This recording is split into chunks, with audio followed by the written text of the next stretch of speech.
Enjoy the trailer. Everywhere I go, I see his face. I just really miss him. Yeah, I miss him too. I don't think Tony would have done what he did if he didn't know that you were going to be here after he was gone.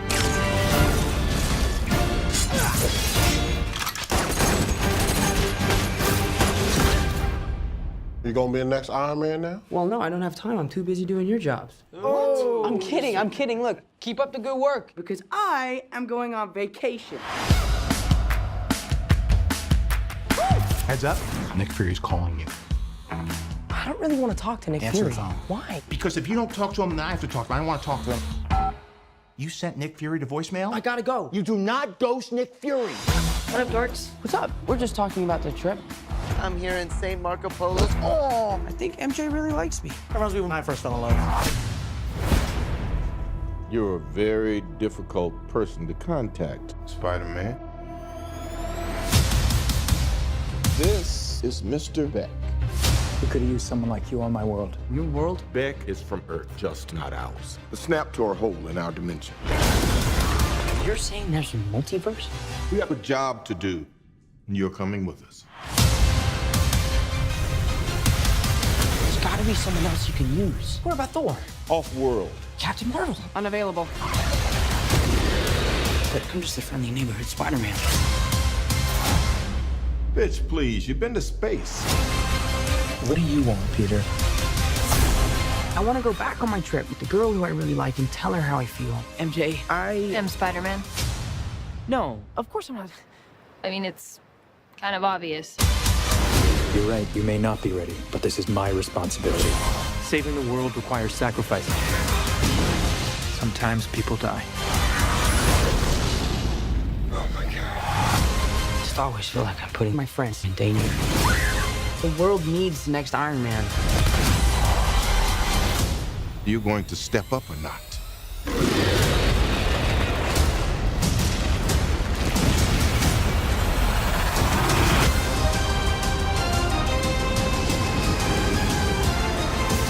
gotta get you guys out of here. Get on the jet. Who are you? I work with Spider-Man. You work for Spider-Man? I work with Spider-Man, not for Spider-Man. New plan. Hi everyone, it's Charlie. We got a brand new Spider-Man Far From Home trailer to break down, and obviously they gave you a big spoiler warning at the beginning of that. If you haven't seen Avengers Endgame, big spoilers because they talk all about Iron Man and what's going on during it. So obviously they tease a lot of big stuff during this. They try to say Mysterio is from the multiverse, I'm from another Earth. The snap tore a hole in the fabric of our dimension, just allowing me and all these elementals, quote unquote, to break through. So we got a whole bunch of Easter eggs to break down here. Yes, I do think that Mysterio is pulling a fast one on Nick Fury, trying to make everyone think that he's from another Earth, but I will talk about some of the possibilities that Sony is trying to spin in the background here, because they definitely want Tom Holland's Spider-Man in their Venom and other Spider-Verse movies that they're making, so I would not be surprised if they are trying to build multiverse out of this so that someday they could eventually build to a live-action Spider-Verse movie like we saw the animated Spider-Man Into the Spider-Verse. But if you're new to the channel, be sure to subscribe to get all the Marvel videos. We do Easter eggs every week. Obviously, it's only going to get crazier as we get ready for Spider-Man Far From Home. We have Comic-Con coming up this summer, and we're going to get the official Marvel Phase 4 movie schedule after Spider-Man Far From Home hits theaters. We'll do a new round of the Infinity Gauntlet giveaway too. All you have to do to enter is be a subscriber and leave a Spider-Man comment on the video. But you open the trailer with Spider-Man in the Iron Spider suit after the events of Avengers Endgame, patrolling New York City, just doing his normal friendly neighborhood Spider-Man thing. Last year, Amy Pascal said that the movie picks up minutes after the end of Avengers Endgame, but I actually now think that she's talking about the Avengers Endgame sort of end credit scene where Spider-Man meets Ned Leeds post-snap, like everyone is back, oh my god, I can't believe it. What happened? They're trying to deal with it. Kevin Feige and the Russos also confirmed the timeline, so like all of his classmates here, this is 2023, it's 5 years later, some of his classmates from Spider-Man Homecoming did not get snapped, they're now 5 years older, they're probably in college or they've gone on to have jobs. But even though they don't address that during the trailer, there'll probably be a minute at the beginning of the film where they have somebody reference that, because you do see them in class talking about their trip that they're getting ready to go on. So obviously they're going to have a couple scenes with them at school. But because the end of Endgame takes place in the spring, maybe there's just like a quick montage that takes place that pushes them into the beginning of summer. Like it's the last couple of weeks of school at the end of Avengers Endgame, because you see they'll all go back, they meet each other. It's probably just a little time jump before you see them all board the plane and head to Venice. You see him talking to Happy about missing Iron Man, literally and figuratively, seeing his face everywhere. His eyes are all red, so it looks like he definitely needs a vacation. He's probably been pulling double time since he came back just to make up for lost time, because he didn't really know what had happened when he first came back from the snap. Doctor Strange explained it to him, but there's this whole thread in the trailer about him being Iron Man's replacement now. Like the cops tell him, wait, you're gonna be both Iron Man and Spider-Man now because he's wearing the Iron Spider suit? Even Nick Fury tells him he's going to step up. Happy says, I don't think that Iron Man would have done what he did if he didn't think you'd be around to pick up the slack when he was gone. So a lot of the early part of the movie is just him dealing with everyone's expectations for him, because even though it's been 5 years, and technically they're 5 years older, he's still 16, 17 years old, so he still feels like a high school kid. So he's still trying to reconcile all these big things that are going on, while also still being a high school kid trying to deal with high school problems. Like, I'm just trying to tell the girl that I like her. During the scene with the cops, one of them is named Bristow. That's actually a character from the New Mutants comic books, which is an X-Men title. He became obsessed with Kitty Pryde's dance teacher. He didn't have powers and he wasn't a mutant, but I know a lot of you are wondering how they're going to start invoking X-Men, Fantastic Four stuff. I'm not expecting any big X-Men characters or anything like that to pop up during this movie, but don't be surprised if you start seeing little Easter eggs and references in people's names and street signs and license plates. Like there are a lot of license plate Easter eggs for Sinister Six characters when they're fighting the big quote-unquote elemental creatures during this trailer. They have the funny joke about nobody wanting to talk to Nick Fury. Happy's like, I'm not talking to him. Wait a minute, did you just send him to voicemail? You can't do that. Spider-Man trying to duck out so that he can go have fun with his friends. The poster behind Happy, Crusher vs. Hogan, is an Easter egg for Crusher Creel, which is the person that Matt Murdock's father fought in the ring during Daredevil. That's also from the Daredevil comics as well. I know Crusher Creel was on Agents of S.H.I.E.L.D., but they're kind of doing something different with that character. The comic book Crusher Creel did fight Matt Murdock's father. We get extended versions of some of the scenes that we saw from the last trailer with them just smiling at each other, Peter being positive that MJ likes him a little bit, while Flash Thompson's getting hit in the nuts elsewhere, being a douchey tourist.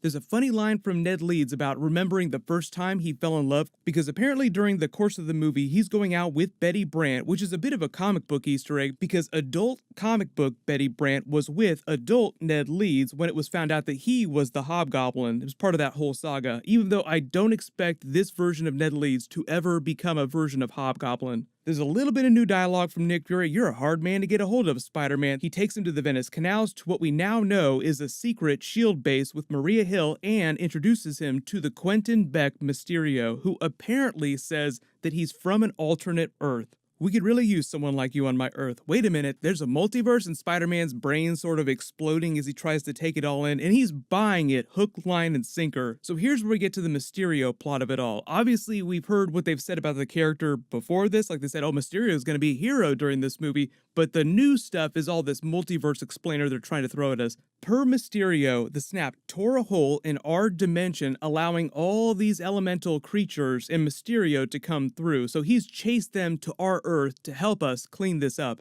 My guess is that Nick Fury doesn't totally believe him, and that's why he's got Spider-Man double timing, trying to find out what's really going on, follow him around. But when he first pulls Spider-Man in for duty here, it seems like he totally buys it, but then Spider-Man through the course of the film will probably figure out what Mysterio is really doing. They have the funny moment where he's like, I'm on vacation. Isn't there somebody else you could get? What about Thor? He's off-world. What about Captain Marvel, that new hero that I gave the Infinity Gauntlet to at the end of Avengers Endgame? She's unavailable too. Obviously, Nick Fury uses the word dimension, which will remind you of Spider-Man Shattered Dimensions, which was inspiration for comic book Spider-Verse, which then inspired the Spider-Verse movies. There are a lot of people that think that even though Mysterio might be lying about being from the multiverse and just using that as a cover to try to explain why he's trying to make himself look like a hero, and really these are other Sinister Six characters like Molten Man, Hydro Man, Sandman, that long-term, Sony's plan is to build a Spider-Verse in the movies, do live-action stuff, and as a way to explain how they can put Tom Holland's Spider-Man in one of their Venomverse movies. It would definitely be an easy backdoor, even though I still think that this version of Mysterio is lying like comic book Mysterio was, because Kevin Feige's MCU movies tend to be pretty faithful with character origins, even though a lot of times they'll change comic book storylines a little bit. This just seems like they're using the events of Avengers Infinity War, the snap, and Avengers Endgame and Iron Man's death to do the original Mysterio origin story from the comics, where he debuted trying to make himself look like a hero by throwing Spider-Man under the bus. Only in this case, he's just saying that the snap tore a hole in the dimension, there's all these elemental creatures, and that's what his plan is. And the new thing that they've said about his character, because you see that scene of them talking to each other, commiserating while he's wearing his new stealth suit and Mysterio's got some of his armor taken off, that the producers, the writers, called Iron Man sort of like the cool dad to Spider-Man, and now they're calling Mysterio the cool uncle to Spider-Man as a mentor type figure. Obviously, though, he's a comic book villain, so there's a very quote-unquote sinister bent to this to make as many Spider-Man puns as possible. There's a scene of MJ watching Molten Man forming. Nearby, Spider-Man swings in wearing his black stealth suit. This might be part of the Prague bite, because then we see all this carnival stuff going on in the background. Mysterio flies in, tries to help him. You see Spider-Man try to run away and jump over this giant explosion as the Molten Man creature starts to chase after him. There's a scene of Mysterio in broad daylight flying past the Shard, which also doubles as one of Nick Fury's bases. Apparently, this is in London, so Mysterio's tech seems pretty advanced. That's pretty accurate to the comics. Quentin Beck in the comics was a special effects wizard in Hollywood, so he used a lot of mechanical creations to fight against Spider-Man or just make himself look like more of a hero. Like one of the first times Spider-Man fought Mysterio, Mysterio created a bunch of fake X-Men using robots, making Spider-Man fight them. More footage from the Mysterio Hydro Man fight while Mysterio's talking to Spider-Man in that bar in Venice about a separate scene. What do you want in life, Spider-Man? I want to tell the girl that I like her. Then they have the funny scene of Peter maybe trying to tell her that he likes her, how he feels about her, but her swerving on him, coming right out saying he's Spider-Man. Oh, it's pretty obvious that you're Spider-Man.